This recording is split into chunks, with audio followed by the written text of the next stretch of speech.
Welcome back to Vintage Weights PGH. My name is Rob, and I am driving in the rain early morning here in Pittsburgh, heading out on another weight pickup.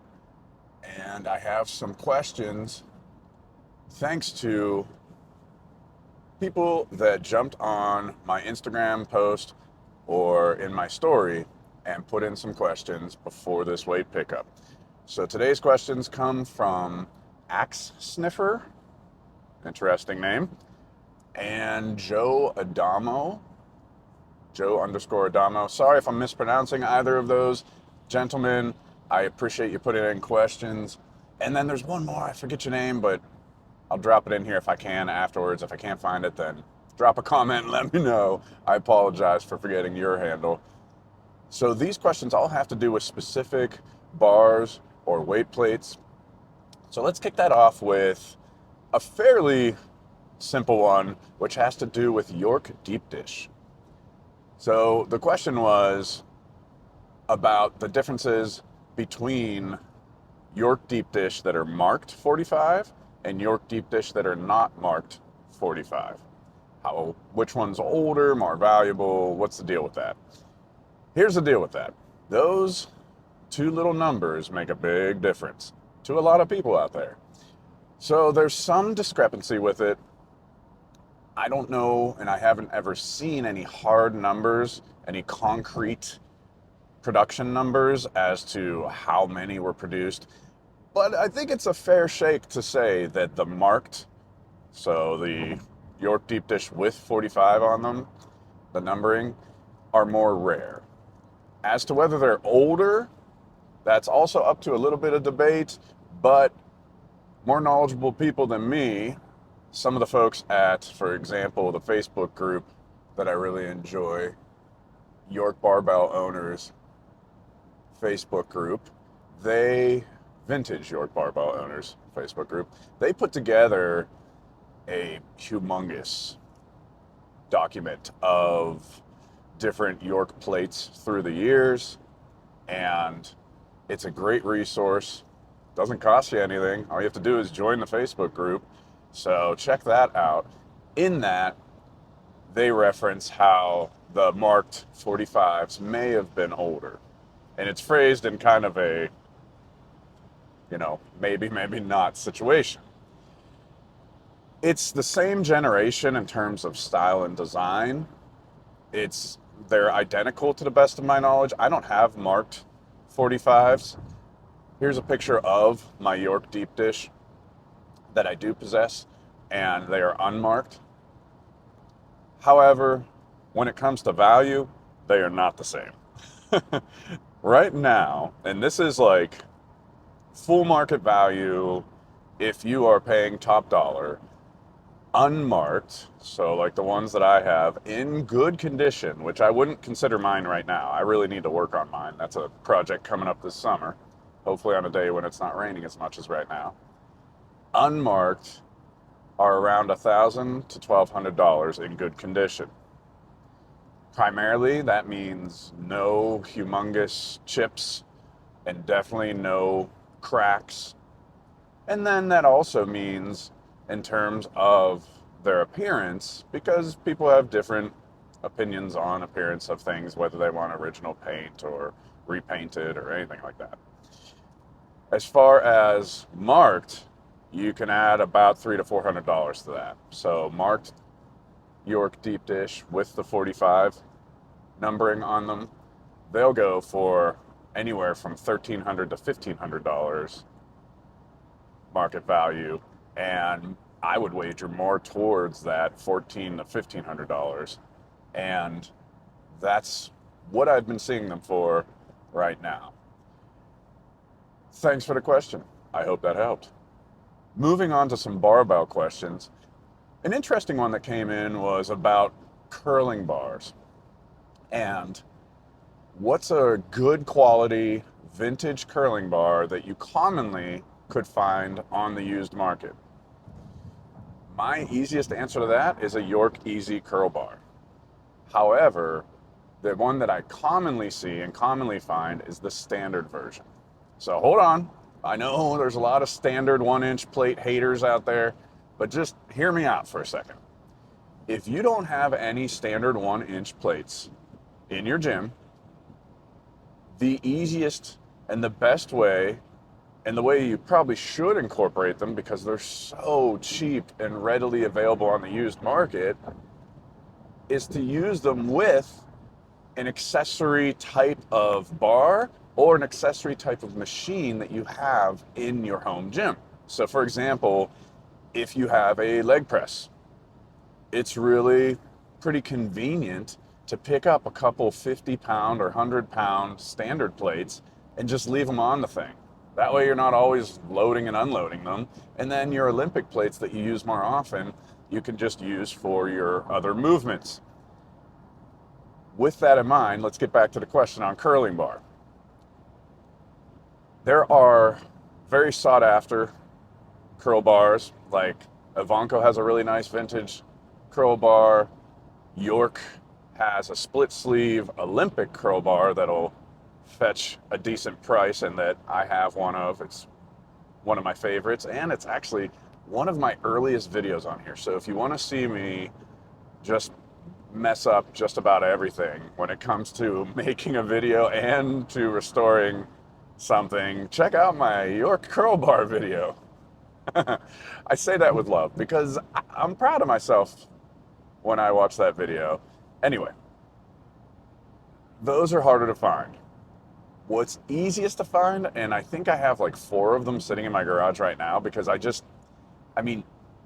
they constantly are out there, would be York Easy curl bars that are standard. How do you know it's a York? Well, that gets debatable. First of all, it should be solid steel. If it's hollow, then don't pick it up. Second of all, it should be either, if you really want the oldest one, it shouldn't have knurling. It should just be steel, like just bare steel, no knurling. And then in terms of the collars, the absolute oldest ones, which I haven't found yet, but in the advertisement that York had for them, it says they had fixed inner collars. I've yet to find that. The oldest ones I've found have the silver collars that will often break. I'll have a full video about this pretty soon. You might also find them with the red standard collars. So if you find an easy curl bar that's solid steel and that has York silver collars or red collars on it and that doesn't have knurling, then it's a pretty good chance that it's an older vintage York curl bar. Now, you could also find one with knurling that's a vintage York curl bar. It's just a little newer. The knurling came after not being knurled. As far as the standard plate thing I was saying, well, let's round this out with talking a little bit about that. So what I mean by picking up this common bar is that you could get this standard curl bar with some standard plates probably for 20 bucks, $30. I mean, it really depends. It might be packaged with a bunch of other stuff from someone's home gym, but it's going to be really inexpensive on the used market. And I live in Pittsburgh, so I know that I probably find a lot more York stuff than someone who lives in, say, California. I get that. But as I've been encouraging for quite a while now, make friends. Talk with people. Even when it the price goes up a little bit to a slightly collectible value instead of being just from someone's basement when they're posting a listing on Facebook, it's still not going to be that expensive. I think the most expensive standard York Easy Curl Bar I've seen on eBay, for example, and eBay notoriously, that's like the most expensive prices, was like $100. So that should give you a good gauge in your mind that this is a really affordable way to have a nice vintage curl bar. And then you can branch out and you can have a little fun with some standard plates, pick up some cool looking standard plates to put on it. Just keep them in a corner near the curl bar, or just leave them on the curl bar and adjust it by, 2.5, 5 pounds, 10 pounds as you work through different things. And you never have to really bother with loading and unloading it all that much. It's convenient. You don't have to use up all your change plates from your Olympic set on your curl bar. Those are some great questions. Thank you so much to everyone that asked questions. And, oh, there's one last one. What was it? Someone asked basically general tips for globe dumbbells, and as far as like you see York, you see Jackson globe dumbbells, and very often you'll see that people easily identify like a Tennessee globe dumbbell. Here's the deal with identifying globe dumbbells. When it comes to shape, well, they're globe dumbbells. It should be a perfect sphere on the end. However, there are some variances to that, a little bit of variance to that, when it comes to Tennessee globe dumbbells. So the Tennessee company made globe dumbbells that had a slightly like teardrop shape. If you think of it that way, I don't have any of them, but they're, I don't think I'd spend more than $2 a pound on them, but they're globe dumbbells. They're vintage globe dumbbells. So if you see one that doesn't have any lettering or branding and it has kind of a teardrop, it comes sort of tapers a little bit instead of being a perfect sphere towards the handle, I should say, then that's a Tennessee globe dumbbell. When it comes to identifying other ones that may not have lettering on them, maybe they just have some numbering, or they don't have anything at all. Because, I mean, if it has lettering on it, it says good on the end of it, or it says lookout on the end of it, well, there you go. It's a good barbell company globe dumbbell. It's a lookout globe dumbbell, Jackson, York. But if there's no lettering whatsoever, that might have happened because it was waxed. A lot of times, companies would make a little side hustle money, and they would wax out the lettering, the branding, if you will, and produce globe dumbbells with the mold that they were using and that the company paid for. So like, let's say Jackson Barbell Company paid for these molds of their globes, but then some foundries, after hours, a little sneaky, waxed out Jackson, used the molds that technically weren't even theirs, and produced some more. Those are called waxed globe dumbbells, and that's where it gets a little trickier to identify who made what. And the best way to do so would be look at the orientation of the numbering and look at the placement of the numbering. Where is it? So is it in line with the handle? Is it perpendicular to the handle? Is the numbering, and by the way, what does it look like? Like Good, for example, has a very distinctive numbering. Good barbell usually has a recessed numbering within a circle, as opposed to a recessed numbering in a square, or a pronounced numbering, meaning it sticks out instead of being set within. So that's where, if you start Googling waxed Jackson or waxed York, waxed fill in the blank, and looking at the different orientation of the numbering, or not even waxed, you just look at the ones that are lettered and look at the numbering and you match up the numbering, you can figure out whether you have a waxed globe dumbbell of that company. They're generally worth less than the lettered ones because they're kind of old school knockoffs, but they're globe dumbbells and they're the same quality in all actuality. I debate that, actually. I take back that statement. I've wondered, this is the last thought for waxed globe dumbbells. I've wondered often, and someone more knowledgeable than me, please, if you know, let me know if there's any evidence of this. If a foundry was going to kind of cheat the system, wax out the lettering, and produce these under the radar, they might also, I'm just thinking logically here, I have no proof, logically, they might also not go the extra steps that they normally would go to with quality, meaning like casting flaws, weight tolerance, anything like that.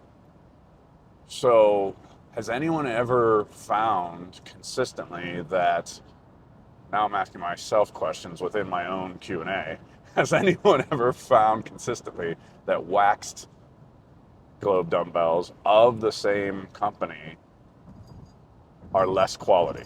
So like our waxed Jacksons, for example, consistently less quality than lettered and branded Jackson Globe dumbbells. I don't know the answer to that, but I'm always asking questions, and I appreciate all of you asking questions because it took up a little time on this car ride this morning. Thanks so much for watching and listening. Thanks so much for asking questions. Keep on asking those questions because it keeps me researching to try to figure out answers. Thank you so much to Vintage York Barbell Owners Facebook group. It's a font of knowledge and a nice group of friendly people. So look for that if you want to get more into vintage weights, because you don't have to actually own any vintage weights to join the group. You just have to follow the rules and answer the questions when you join the group. That's a very important thing. Make sure you answer those questions or else you're not going to be let in. And then make sure you just follow the rules and you're polite and a friendly person and you'll be fine. I really appreciate it if you comment. Let me know your thoughts on all this. Was I wrong at any point? Do you disagree with me? Well, throw it in the comments. Tell me. Maybe I was. You know, I'm not perfect. Do you have any other opinions? Do you have any curl bars or globe dumbbell advice that I didn't put in there? Well, put it in the comments. Let me know. Because not only is that a nice thing to open up discussion in the comments, but it really helps the YouTube algorithm if I get a bunch of comments on a video. It bumps up the video, it makes it more viewable, so it's the easiest way to support the channel is to like, subscribe, and drop a comment, even if it just says like, "Hi Rob." So thanks so much. And of course, why are we talking about vintage weights? Because old weights, new gains.